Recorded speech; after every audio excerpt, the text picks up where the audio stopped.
पत्र के लिए धन्यवाद कार्यक्रम के सभी श्रोताओं को अरुण पांडे का नमस्कार और सना जी नमस्कार आपको भी। अरुण जी आपको नमस्कार और कार्यक्रम सुनने वाले सभी श्रोताओं को सना का नमस्कार। और श्रोताओं ने भर भर के ईमेल हम तक पहुंचाए हैं और वो ईमेल की झोली खतों की झोली हुआ दिल की गहराइयों से पहुंचाए हैं। और आज वर्ल्ड हार्ट डे भी है अरुण जी, विश्व हृदय दिवस। जी जी, तो दिल से उन्होंने लिखा है और उनकी बातें हम तक दिल से दिल तक पहुंची और हमारे जवाब उनके दिलों में उतर जाए गहराई तक और वो स्वस्थ प्रसन्न रहे। हमारी कामना यही होती है और उस कामना में ये भी कामना जुड़ी होती है कि वो हमारे कार्यक्रम सुनेंगे और अपनी तारीफ या शिकायत या सलाह सभी का समान रूप से हम लोग स्वागत करते हैं, वो भी हम तक पहुंचाएंगे। जी, तो अब ईमेल जो है वो पढ़ने का सिलसिला शुरू करते हैं। जी, हमारा पहला ईमेल जो है वो हमें मिला है, जो हमारे नियमित श्रोता नहीं है। अच्छा, उन्होंने खुद लिखा है, हम लोग उन्हें कह रहे हैं? नहीं, उन्होंने लिखा है। जी जी, राम प्रकाश पूजा नीरज पारसनाथ और पिता का नाम इन्होंने लिखा है श्री संतराम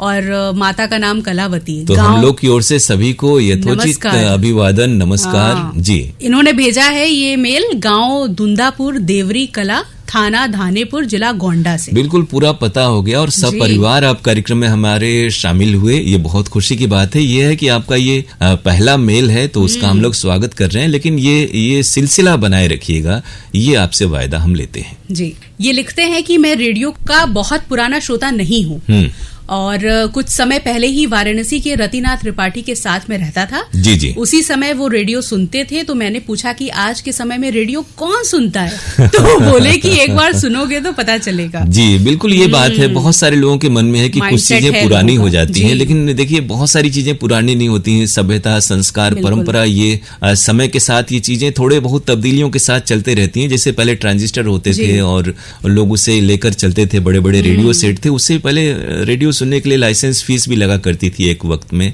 अब समय बदला है, हर किसी के हाथ में मोबाइल है और मोबाइल पर दुनिया भर के रेडियो स्टेशन है, आप सुन सकते हैं। आगे इन्होंने लिखा है कि मैंने हेलो फोन इन फरमाइश आरोग्यम, एक ही फिल्म से एक ही कलाकार, गीतांजलि, कुछ बातें कुछ गीत और अच्छे मनोरंजन के साथ ही बहुत सारी जानकारी, यानी ये तमाम प्रोग्राम इन्होंने रतिनाथ त्रिपाठी जी के कहने के बाद जो इन्होंने ये प्रोग्राम सुने और तब इन्हें लगा कि सुनोगे तो पता चलेगा वाली बात का इन्होंने जवाब लिखा। ये कार्यक्रम इन्होंने सुना, तब इन्हें लगा कि बहुत सारी जानकारी की बातें रेडियो के जरिए मिलती हैं। आगे इन्होंने लिखा है कि गुड मॉर्निंग बनारस कार्यक्रम, पत्र के लिए धन्यवाद और लोकगीत का कार्यक्रम मैं रोज ही सुनता हूँ। जी, मेरा पत्र शामिल कीजिएगा, मैं आगे भी पत्र लिखा करूंगा। बिल्कुल, आप हमारे कार्यक्रम हर इतवार को सुना करें और अगर यूट्यूब चैनल जो आकाशवाणी वाराणसी का है वहां पर है तो आप रोज रोज सुनेंगे तो हमें और भी प्रेरणा मिलेगी। और हफ्ते में एक मेल जरूर भेजा कीजिए। आप पूरे परिवार के साथ आज इस कार्यक्रम में शामिल हुए, वक्त निकालकर आपने मेल भेजा, रेडियो सुनना शुरू किया, ये हम सब के लिए बहुत ही उत्साहवर्धन की बात है। बहुत शुक्रिया आपका। जी, अगला मेल है ग्राम सभा को जंगल छपिया टोला, जनपद कुशीनगर, उत्तर प्रदेश से। जी, अगला मेल है ग्राम सभा कोप जंगल छपिया टोला, जनपद कुशीनगर, उत्तर प्रदेश से। श्रोताओं से भी कहें कि थोड़ा सा कॉमा, फुल स्टॉप या जो पंक्चुएशन हम लोग कहते हैं अंग्रेजी में, वो थोड़ा जो चिन्ह है वो लगे रहेंगे तो चीजें जुड़ेंगी नहीं आपस में। बहुत सारे फरमाइशी नाम होते हैं जिसमें नाम एक दूसरे से जुड़ जाते हैं। बहरहाल हम दोनों ने आपका ये पूरा पता पढ़ दिया, अब तो चिट्ठी आ ही जाएगी। भेजने वाले हैं सदानंद यादव जी। पत्र के लिए धन्यवाद प्रस्तुतकर्ता अरुण जी और सना जी को तहे दिल से नमस्कार। आकाशवाणी वाराणसी के जितने कार्यक्रम हैं वो बड़ा मनमोहक और रोचक।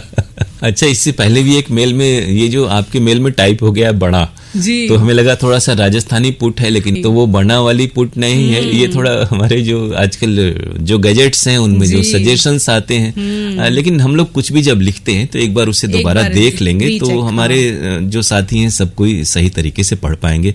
वरना बहुत सारे श्रोताओं को शिकायत भी होती है कि हमारे नाम और जगह के नाम सही नहीं पढ़े गए। कई बार वो लिखा ही ऐसा रहता है कि स्पष्ट नहीं होता है। इनको हमारे यहाँ के कार्यक्रम मनमोहक और रोचक लगते हैं, ज्ञानवर्धक भी लगते हैं जी। 3 सितंबर को सुबह में भक्ति संगीत का दैनिक कार्यक्रम आराधना मनमोहक लगा और ये जो सना जी अटक रही है वो सुभान अल्लाह थोड़ा सा टाइपिंग में ये चीजें हो गई हैं। थोड़ा सा ध्यान देंगे तो ये कार्यक्रम और स्मूथ होगा, लेकिन हंसने हंसाने के लिए चीजें अच्छी हैं तो चलेगा। आप कुछ भी लिखें, जैसा इन्होंने कहा कि आज हृदय दिवस है तो आप हृदय की गहराइयों से लिख रहे हैं और हृदय की गहराइयों में थोड़ी बहुत पर एक रिक्वेस्ट है कि सही लिखें प्लीज। इस तरह की त्रुटियां हैं तो जो कहा था भावना को समझिए, हम लोग आपकी भावना को समझ रहे हैं और उसकी बड़ी कद्र करते हैं जी। और इसी दिन स्वास्थ्य चर्चा और इसी दिन 11 बजे ईमेल द्वारा फरमाइशी एक्सप्रेस सुना। 90 दशक के शानदार फिल्मों के गीत बजाए गए। 4 सितंबर को सुबह में भक्ति संगीत कार्यक्रम आराधना और इसी दिन सुबह में रोचक कार्यक्रम गुड मॉर्निंग बनारस सुना और इसी दिन 11 बजे फरमाइशी गीत एक्सप्रेस सुना। जी बहुत ही अच्छा प्रहसन जैसा आपका ये पत्र है। जी। तो ठीक है, हर चीज में थोड़ा सा ये होता है, थोड़ा सा टाइपिंग है, लेकिन आपने हिंदी में लिखा, ये बड़ाई की बात है। और हम लोग इस मेल का बहुत ही हृदय की गहराइयों से हृदय दिवस पर स्वागत करते हैं जी। और इन्होंने एक सुझाव दिया है कि संभव हो तो भक्ति संगीत के दैनिक कार्यक्रम आराधना को YouTube चैनल पर अपलोड करें और साप्ताहिक कार्यक्रम फरमाइशी भोजपुरी गीत एक्सप्रेस आता है, उसमें नए गीत शामिल करें। नए भोजपुरी फिल्मों में बहुत सुंदर अच्छे गाने हैं। हाँ, सुंदर गाने हैं कि नहीं वो तो सुनने पे पता चलेगा, लेकिन हमारे पास जो पुरानी 30-40 फिल्में हैं, बिल्कुल हम लोग स्वीकार करते हैं कि उन्हीं फिल्मों से आपको सुनने योग्य गाने हम लोग सुनवाते हैं। और नई नई जो भोजपुरी फिल्में हैं अभी तो हमारे पास नहीं है, लेकिन जहां से हम लोग लाइब्रेरी में व्यवस्था करते हैं उन तक ये बातें हम लोगों ने भी पहले भी पहुंचाई हैं। और उम्मीद करें कि नए जो गीत हैं भोजपुरी फिल्मों से और प्रसारण योग्य हैं तो जरूर हम लोग आइंदा वक्त में उसे शामिल करने की कोशिश करेंगे। और फरमाइशी गीत एक्सप्रेस भोजपुरी वाला आप सुनते हैं और आपको ये प्रोग्राम पसंद आता है, ये जानकर हमें अच्छा लगा। जहां तक आराधना कार्यक्रम को YouTube पर अपलोड करने की बात है तो हर प्रोग्राम संभव नहीं है, फिर भी कभी कोई स्थिति बनेगी। और लेकिन आप आजकल ऐप है DTH है, आप कार्यक्रम को रोज प्रतिदिन, चूंकि ये कार्यक्रम है भजनों का तो उसे आप सुन सकते हैं। और कभी स्थिति बनती है तो आपको ये कार्यक्रम भी YouTube पर सुनने को मिलेगा। इस मेल के लिए बहुत बहुत शुक्रिया। और अगला मेल जब आप लिखें तो उसको प्लीज चेक करके ही हमें भेजिएगा। नहीं तो फिर वो हम लोग प्रहसन उसका हो जाता है। अगला जो है मेल बड़ा छोटा सा है, अरविंद मिश्रा जी का। इन्होंने लिखा है कि कृपया इस कार्यक्रम में गाना ना बजाया करें। हाँ, अब पता नहीं इस कार्यक्रम का इन्होंने जिक्र किया, हम लोग तो जब से पिछले 2-3-4 महीनों से तो इस कार्यक्रम में गाने नहीं बज रहे हैं। पहले कभी बजते होंगे, आजकल तो मेल ही श्रोताओं के इतने आते हैं और ये बड़ी खुशी की बात है। हम लोग उनकी तारीफ भी करते हैं कि वो हमें मेल भेजते हैं और मेल का स्टॉक हमारे पास रहता है, तो इसकी कोई आवश्यकता नहीं। गीत संगीत तो आप हमारे अन्य कार्यक्रमों में सुनते ही रहते हैं। तो अरविंद मिश्रा जी, अगर आपको कोई पुराना याद आ गया हो या आपने पुराना YouTube पर कोई प्रोग्राम सुना हो जिसमें आपको गीत भी सुनने को मिले हो, लेकिन पत्र के लिए धन्यवाद कार्यक्रम में गीत अब प्रसारित नहीं होता और पूरे 20 मिनट सिर्फ आपके खत होते हैं और हम लोग के उन पर जवाब या प्रतिक्रियाएं होती हैं। तो अरविंद मिश्रा जी, ये जो एक पंक्ति का आपका मेल है उस पर हम लोगों ने 10-15 पंक्ति का जवाब दे दिया। तो हो ये कि आपकी पंक्तियां ज्यादा रहे, हमारी पंक्तियां कम रहे, तो ये कार्यक्रम आप लोगों के विचारों से समृद्ध होगा। इस मेल के लिए शुक्रिया। अगला मेल कई पंक्तियों का हो ये हम उम्मीद करते हैं जी। अगला मेल है हमारे नियमित श्रोता दिलशाद हुसैन, मुबारकपुर ऊंची तकिया आजमगढ़ से जी। इन्होंने जो है हमेशा की तरह शुरुआत की है कि वक्त को हम जीत नहीं सकते और इतिहास को हम बदल नहीं सकते जी, लेकिन वक्त और इतिहास से सीख बहुत कुछ सकते हैं। हाँ, देखिए बनारस में बहुत ज्ञानी लोग हैं और बड़ी अच्छी बात आपने लिखी है। और ये मार्के की बात है कि समय बहुत कुछ सिखा जाता है और समय से हम लोग सीखते हैं। उसे बदल नहीं सकते, इतिहास भी बदला नहीं जा सकता, लेकिन उनसे सीख लेके हम अपने वर्तमान और भविष्य को अच्छा बना सकते हैं जी। आगे ये लिखते हैं कि काशी इतिहास का भी इतिहास बताने वाली ये नगरी अपने भूगोल के लिए भी प्रसिद्ध है। दिनांक 31 अगस्त को कार्यक्रम लोक संगीत के अंतर्गत प्रसारित सुशीला श्रीवास्तव से कजरी दादरा झूमर सुना, मजा आ गया।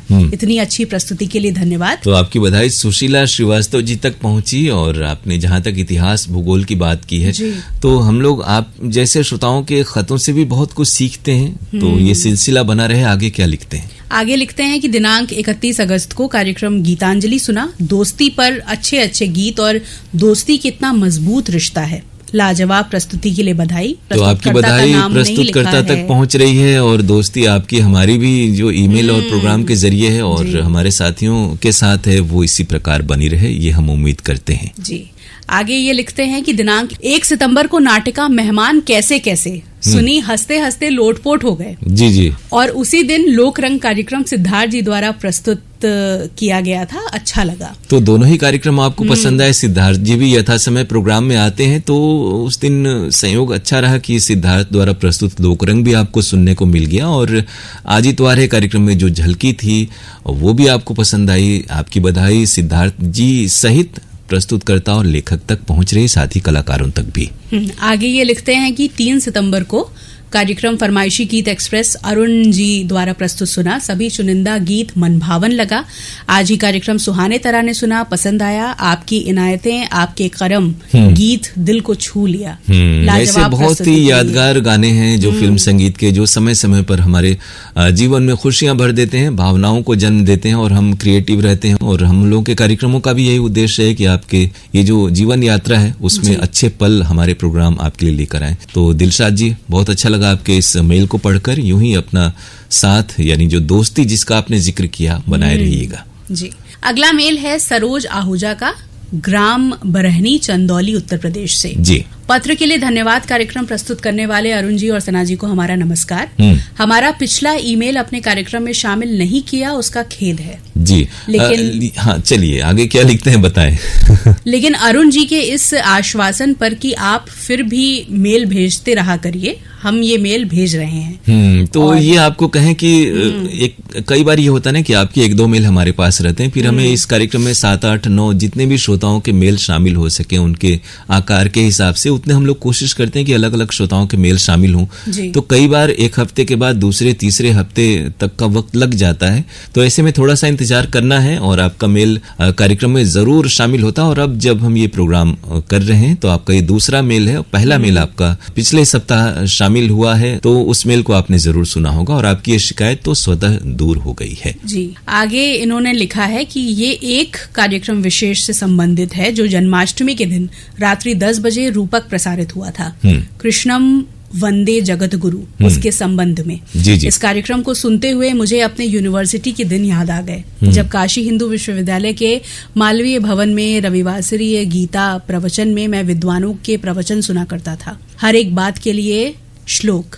ऐसा कार्यक्रम बहुत दिनों के बाद आकाशवाणी से सुनने को मिला। तो आशुतोष जी ने बहुत ही परिश्रम से विशेषज्ञों और इस तरह के लोगों से जिनको कि हमें कार्यक्रम में शामिल करके बहुत सारी जानकारी की बातें पता चलती हैं, उन्हें शामिल किया और बहुत अच्छा आलेख और प्रस्तुति उनकी रही। आपकी बधाई उन तक पहुंच रही है। और कोई भी कार्यक्रम जब आपकी स्मृतियों को ताजा कर देता है तो वो कार्यक्रम की निस्संदेह सफलता होती है। जी। आगे ये लिखते हैं कि एक भी अंग्रेजी या उर्दू शब्द के बिना शुद्ध हिंदी में प्रस्तुत ये कार्यक्रम शास्त्रीय संगीत के विद्वान पंडित जसराज जी, नितिन मुकेश और अनूप जलोटा जी के भजन से लेकर संपूर्णानंद विश्वविद्यालय के वाइस चांसलर और बीएचयू के प्रोफेसर साहब तक सभी लोगों ने बहुत सुंदर बोला। रूपक के लेखक और वाचन आशुतोष शास्त्री जी प्रस्तुतकर्ता थे और राजेश कुमार गौतम जी, और पूरे आकाशवाणी वाराणसी परिवार को बहुत बहुत बधाई और शुभकामनाएं। तो आपकी बधाई प्रस्तुतकर्ता हमारे कार्यक्रम प्रमुख राजेश कुमार गौतम जी तक और आशुतोष तक पहुंच रही है। जहां तक भाषा की बात है तो सबकी अपनी अपनी शैली होती है और कार्यक्रम के बारे में उसके अनुकूल भी भाषा होनी चाहिए। तो जैसा जन्माष्टमी पर यह विशेष कार्यक्रम था तो उसके बारे में अच्छी हिंदी आपको सुनने को मिली, ये अच्छी बात है। लेकिन बोलचाल और हिंदुस्तानी जबान, बहुत सारे हमारे साहित्यकार लेखक हुए हैं जिनकी अपनी अपनी भाषा की विशिष्टता रही है। तो किसी भी भाषा को हम लोग अच्छे रूप में लें, सकारात्मक लें, और तमाम भाषाएं मिलकर एक अच्छे समाज का निर्माण करती हैं। इस बात को हमें इसी रूप में लेना चाहिए। जी।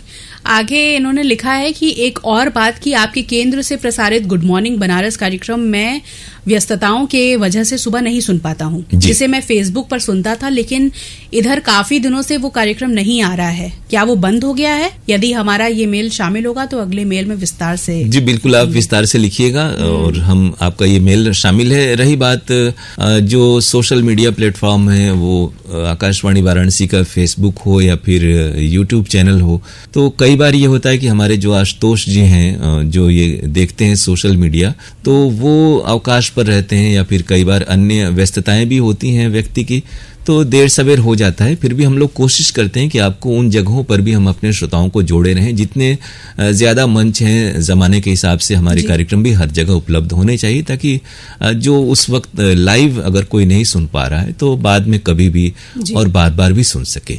सलाह आपकी अच्छी है और आपकी बात ज़रूर आशुतोष जी तक, जो देखिए 2 आशुतोष हैं, एक जो प्रोग्राम आप सुनते हैं जिनका आपने जिक्र किया, और दूसरे हमारे यहाँ जो आशुतोष जी हैं वो देखते हैं सोशल मीडिया, तो उन तक ये बात आपकी पहुंचा दी जाएगी। जी, इस मेल के लिए सरोज आहूजा जी आपको बहुत बहुत शुक्रिया।